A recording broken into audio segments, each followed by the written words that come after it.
Bismillahirrahmanirrahim. Assalamualaikum warahmatullahi wabarakatuh. Iya, recording siang ini, Bu Ulfa sengaja buat untuk mengantisipasi, kendala sinyal yang beberapa pekan ini memang, ada di rumah saya terutama ya. Jadi saya khawatirnya nanti waktu Google Meet, waktu saya menjelaskan nanti, sinyalnya turun dan Anda tidak bisa menangkap penjelasan saya sehingga akhirnya saya rekam. Ya, jadi penjelasan hari ini, Bu Ulfa fokuskan untuk membahas, UK kemarin, yang sudah masuk alhamdulillah jawabannya sudah cukup bagus semua, cuma ada beberapa hal yang mungkin harus Bu Ulfa garis bawahi sehingga nanti tidak terulang kembali, terutama ketika UTS. Itu yang pertama, terus yang kedua Bu Ulfa sedikit membahas tentang pertanyaan-pertanyaan yang muncul di Google Classroom ya, tidak banyak tapi, memerlukan penjelasan mungkin yang, bisa menguatkan kembali pemahaman Anda tentang sistem periodik unsur. Seperti itu, kita mulai dulu dengan berdoa, semoga sekilas penjelasan Bu Ulfa nanti membawa manfaat untuk kita semua. Berdoa dipersilahkan. Bismillah.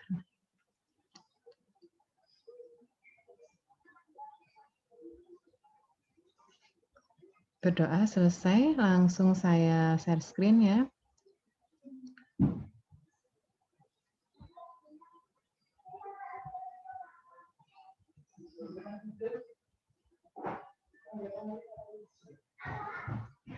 Ya, jadi, Bu Ulfa fokuskan untuk pembahasan sedikit, hal-hal yang Anda jawab, ketika UK dan sedikit penjelasan tentang SPU. Bu Ulfa mulai dari pertanyaan pertama.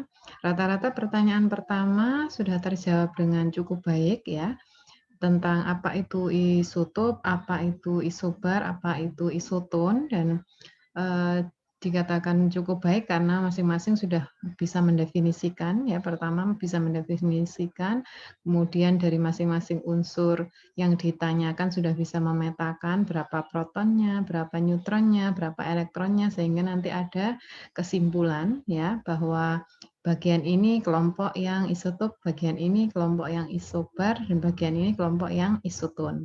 Ya, seperti itu. Jadi hampir rata-rata sudah terjawab, namun ada juga beberapa yang tidak mendefinisikan dulu. Jadi langsung dipecah-pecah sehingga untuk menyimpulkan mana toh kelompok yang isobar, mana kelompok yang isotop, mana kelompok yang isoton itu masih ada beberapa yang tumpang tindih atau overlapping. Ya, jadi pertanyaan-pertanyaan pertama ini tidak perlu saya bahas karena hampir rata-rata 90% betul. Kemudian yang kedua juga hampir sama ya, tentang penentuan bilangan kuantum dan penentuan golongan serta periode juga seperti itu ya, hampir semuanya benar. Mungkin ada beberapa yang masih bingung di penggolongan ya, di penggolongan dan penentuan periode. Tapi rata-rata sudah betul ya, jadi rata-rata sudah menuliskan konfigurasi elektron yang pertama, kemudian nanti menuliskan elektron yang di kulit terakhir, kemudian setelah itu baru menentukan bilangan kuantumnya, seperti itu. Karena rata-rata sudah betul semua, maka yang bagian ini juga tidak perlu saya ulas lebih panjang.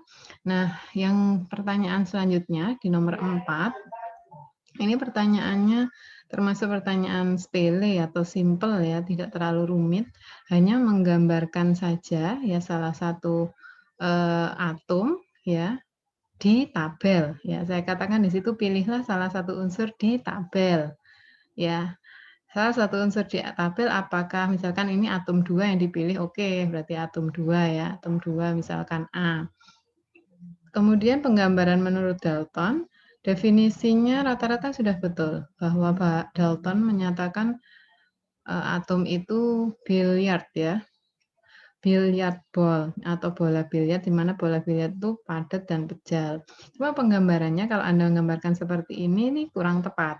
Karena dikatakan pejal berarti Anda harus membold atau menebalkan keseluruhan lingkaran ini dengan warna hitam atau warna merah ya, yang menyatakan dia pejal. Kalau seperti ini berarti berrongga. Dan ini rata-rata saya temukan hampir di semua jawaban. Ya, dikatakan bola pejal, memang pejal, jadi tidak ada rongga sama sekali. Jadi ketika kita menggambarkan juga seperti itu, pejal. Ya, sama seperti kita menggambarkan menurut Thomson ini atau menurut Thomson seperti roti kismis ya seperti ini penggambarannya, memang seperti itu. Ya, kalau tentang tersebarnya proton untuk menyeimbangkan, ada yang menggambarkan positifnya terlihat seperti ini, boleh. Ada juga yang tidak, yang menyatakan bahwa ya kuenya itu semuanya muatannya positif, sedangkan muatannya negatif itu kelihatan seperti kismis, itu juga tidak ada masalah. Tapi kalau yang ini, kalau digambarkan seperti ini salah. Ya, jadi nanti kalau ada soal yang seperti ini lagi mohon berhati-hati. Jadi benar-benar pejal. Benar-benar pejal artinya Anda tidak usah menggambar terlalu besar, kecil saja yang penting dia ditebalkan, diarsir penuh, tidak ada celah atau tidak ada rongga. Jadi antara definisi dengan penggambaran nanti sinkron. Kemudian kalau yang Rutherford ya, karena Rutherford itu sudah ada penggambaran elektron ya pada masing-masing, kemudian ada proton juga di inti, maka penggambarannya sudah tepat seperti ini. Kemudian Bohr juga seperti itu, ada lintasan seperti planet juga sudah betul. Kemudian untuk yang kuantum, karena kuantum ini ada salah satu klausul elektron posisinya tidak diketahui dengan pasti, maka penggambaran orbitalnya juga semestinya tidak seperti ini ya. Penggambaran elektronnya tetap boleh ada seperti Bohr ya. Cuma dia tidak tertata di kulit-kulit seperti ini. Jadi penggambarannya seperti planetarium. Planetarium itu ada yang elips ke depan, ada elips ke kanan, ada elips ke belakang. Seperti yang sudah pernah dicontohkan oleh kelompok 4 dulu pernah menggambarkan dengan cukup baik antara model Bohr dengan kuantum. Seperti itu ya. Jadi di soal ini ada 2 yang saya beri tanda merah ini artinya perlu diperbaiki. Ya, tapi secara umum sudah betul. Kemudian untuk teori munculnya elektron, ya, baik elektron, proton, dan neutron sudah benar ya seperti ini digambarkan dengan cukup baik, didefinisikan dengan cukup baik juga. Cuma untuk soal yang nomor 6 ya, nomor 6 itu diberikan soal penelitian yang mendukung penemuan Dalton, Thomson, Rutherford, Bohr, dan kuantum. Karena pertanyaannya penelitian yang mendukung, jadi kalau dinarasikan seperti ini sebenarnya tidak terlalu tepat. Di sini waktunya Anda untuk menggambarkan skema penelitiannya. Ya, skema penelitiannya. Misalkan Rutherford menembakkan sinar alfa pada plat emas, hasilnya nanti dibelokkan, dipantulkan, dan seterusnya. Berarti minimal Anda punya skema penelitiannya. Skema penelitiannya ya Anda mulai dari box yang memancarkan sinar alfa, kemudian nanti ada plat emas, kemudian nanti ada sinar yang dibelokkan, itu digambarkan secara visual. Itu artinya kita menggambarkan penelitian yang mendukung dari keempat teori ini. Ya, jadi yang nomor 6 ini terutama bagian-bagian yang sudah sangat kental kita pelajari yaitu model Thomson dan Rutherford kan memang benar-benar ada penelitian dan skema penelitiannya ya, maka harus digambarkan. Ya, harus digambarkan. Seperti itu. Jadi ini dari UK kemarin belum saya nilai, jadi saya scanning semua jawaban-jawaban Anda dan saya berikan feedback hal-hal yang mungkin diperkirakan benar, tapi sebenarnya kurang 100 ya, kurang 100% benar, jadi perlu diluruskan kembali. Nah, dari yang masuk kalau saya scanning mungkin 75% sudah mencapai KKM, tapi nanti saya akan teliti satu persatu sehingga nanti bisa didapatkan penilaian yang objektif untuk Anda semua. Itu ya tentang UK kemarin. Kemudian saya masuk ke yang lain-lainnya yang tidak saya beri garis bawah berarti sudah betul. Satu lagi ini penggambaran di nomor unsur-unsur Z dan W ya, ini di nomor 6789 ya.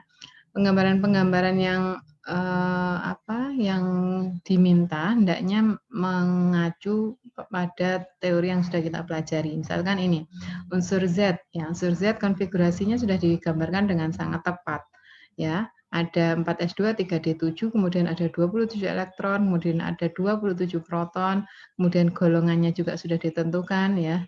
Kemudian penggambarannya sekarang, kalau kita merujuk pada model atom yang lengkap, ya, berarti kan di sini harus ada elektron, harus ada proton, juga harus ada neutron, ya, harus ada neutron. Jadi penggambaran neutronnya Anda masukkan. Wah, ribet banget Bu, neutron itu banyak gitu. Iya, dimasukkan saja, ya, dimasukkan saja, ya. Asalkan protonnya tidak lebih banyak dari neutron, maka dikatakan benar, ya. Asalkan protonnya tidak sama persis dengan tidak lebih dari neutron, maka dianggap benar. Kenapa dianggap benar? Kalau melebihi protonnya melebihi neutron, berarti dia radioaktivitas, ya. Ya, dimasukkan. Jadi dimasukkan untuk menggambarkan memang kesatuan dari suatu atom itu yang terdiri dari elektron, kemudian proton, dan ada neutron. Sehingga yang disebut massa atom nanti tergambar dengan jelas. Agak ribet sedikit, tapi melatih Anda untuk menggambarkan atom dengan benar. Ya, meskipun massa atom tidak diketahui, tapi Anda bisa memperkirakan. Seperti itu. Nah, saya masuk ke pertanyaan di GC, ini dari Salwa Nafisa. Pertanyaan cukup bagus tentang mungkin nggak Bu di masa depan ditemukan lagi unsur baru? Iya, sangat mungkin. Saya jawab sangat mungkin. Kenapa? Karena di 10 tahun terakhir ini ya, mungkin 15 tahun terakhir, unsur-unsur radioaktif seperti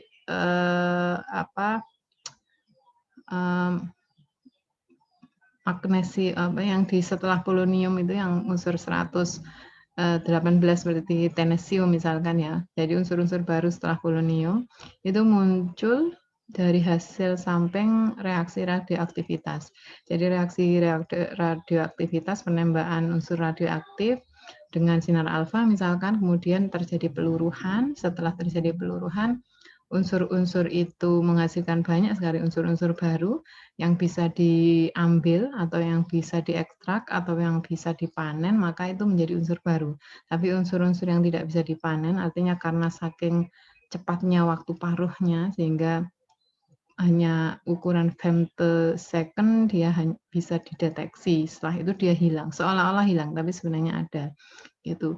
Jadi sebenarnya setelah 118 itu kemungkinan sangat banyak sekali. Hanya ada keterbatasan dari manusia ya, karena alat, keterbatasan kemampuan untuk mengamati dan lain sebagainya, sehingga sampai 2016 ya, unsur yang ditemukan di SPU 118 unsur hingga sekarang, dan belum ditemukan atau belum dipublish kembali unsur-unsur baru. Karena untuk menentukan unsur baru itu masuk ke sistem periodik unsur memang perlu banyak syarat ya, perlu banyak syarat. Artinya unsur itu memang ada, karakternya bisa diteliti, kemudian kelimpahannya cukup banyak, artinya nggak kayak unsur radioaktif yang dalam femtosecond itu hanya menghasilkan 1/10.000 miligram misalkan. Itu kan kecil sekali, nggak bisa dideteksi masanya. Ya. Selain itu prediksi saya, sebenarnya banyak unsur-unsur baru. Ya, banyak sekali unsur-unsur baru yang tidak menutup kemungkinan nanti baik di permukaan bumi, di dapur magma, di bawah perut bumi akan muncul. Hanya saja memang manusia karakter atau kemampuannya untuk mendeteksi terbatas seperti itu. Yang kedua, apakah ada alasan lain penghapusan unsur dari SPU? Ya, jadi penghapusan unsur dari SPU biasanya disepakati ya di IUPAC, disepakati oleh banyak ilmuwan juga, karena sulitnya unsur itu untuk dideteksi, baik jumlah protonnya, neutronnya, jumlah elektronnya, atau sifat-sifat yang mengikuti sangat sulit dideteksi oleh orang-orang umum atau para ilmuwan-ilmuwan ya. Karena beberapa faktor ini hanya unsur tersebut dihapus ya, unsur itu dihapus dengan harapan nanti setiap orang baik itu peneliti maupun bukan peneliti, orang umum misalkan memiliki referensi kuat untuk memanfaatkan unsur itu. Misalkan ada unsur nomor 119, unsur X, Y misalkan, tapi unsur ini hanya bisa dideteksi dalam hitungan femtosecond, 1/1000 detik. Dia hanya masanya itu 1/1000 miligram, berarti kan sangat sulit ya untuk dimanfaatkan, sehingga akhirnya dihapuskan. Yang terakhir, di awal materi ada penyebutan ledakan ya, ini Big Bang 15 juta tahun lalu, dan waktu itu ada helium dan hidrogen. Tapi mengapa di SPU-nya Cortos dikatakan Newland menemukan 60 unsur, belum ada gas mulia, padahal helium itu sudah ada saat itu ya. Iya, jadi teori Big Bang itu sebenarnya manuskrip ilmiah yang munculnya itu baru-baru saja, 20-30 tahun terakhir. Karena yang dulu para peneliti belum sampai ke sana karena alatnya juga tidak ada, ya. Masa Cortus atau masa Newland juga seperti itu, belum mendeteksi adanya helium atau gas mulia yang lain gitu. Nah, hasil pengamatan para peneliti 20-30 tahun terakhir, baik dari para periset di luar angkasa atau astronot ya, mereka menemukan bahwa helium itu memang unsur utama pengisi ruang hampa di luar angkasa, baik sebagai atmosfer, baik sebagai gas yang melapisi setiap benda langit, kemudian mengisi ruang-ruang yang hampa di luar sana, yang ruang hampa itu mayoritas ya dibandingkan benda-benda di langit ya, ruang hampa itu mayoritas seperti halnya ruang hampa di dalam atom ya itu kan mayoritas ya dibandingkan dengan inti atom dan elektronnya seperti itu. Mereka menemukan ruang hampa yang mayoritas ada di alam raya itu isinya helium. Sehingga akhirnya membuat suatu prediksi, membuat suatu perhitungan-perhitungan, formula-formula yang menyatakan memang helium itu salah satu unsur utama sejak dulu kala. Ya, sejak dulu kala. Hingga akhirnya keluar teori Big Bang. Ya, berawal dari ledakan ya, kemudian menghasilkan unsur utama yaitu helium dan hidrogen. Ya, bisa jadi ini nanti bisa juga direvisi oleh peneliti-peneliti selanjutnya. Mungkin 10 tahun lagi, 20 tahun lagi ada penelitian, pengamatan yang lebih detail lagi di alam raya dan menemukan hal yang baru yang bukan Big Bang. Itu bisa jadi. Yang jelas pembelajaran tentang struktur atom ini mengingatkan kita ya sebenarnya bahwa segenap unsur penyusun diri kita, penyusun alam raya, penyusun jagat di luar angkasa itu Tuhan Yang Maha Esa. Jadi materi pembelajaran struktur atom dan SWU ini memang diharapkan kita mampu menangkap kelemahan kita. Misalkan seperti yang ditanyakan teman Anda, ada nggak unsur baru? Ada, tapi kita punya keterbatasan untuk menangkap dan mempelajari unsur baru itu. Ya, jadi kita merasa lemah ya, merasa lemah. Terus kita juga yakin misalkan unsur penyusun diri kita itu atom-atom, padahal atom itu begitu rapuhnya ya. Dia stabil, tapi kalau kelebihan proton dia nanti jadi radioaktivitas. Elektron juga seperti itu, kadang keluar, kadang masuk, ya seperti itu. Berarti lemah gitu. Apalagi struktur atom itu didominasi oleh ruang kosong. Jadi diri kita itu lemah dan kita mengakui atau bersaksi seluruh jagat raya ini diciptakan oleh Tuhan Yang Maha Esa dengan segala kestabilan dan keunikannya. Sehingga kita terus mempelajari struktur atom, SPU dengan harapan kita mampu menemukan kebenaran sejati, yaitu kebenaran bahwa Tuhan itu menciptakan segala jagat raya ini dengan kekuasaannya yang maha luas. Seperti itu. Ini mungkin yang bisa Bu Ulfa jelaskan ya.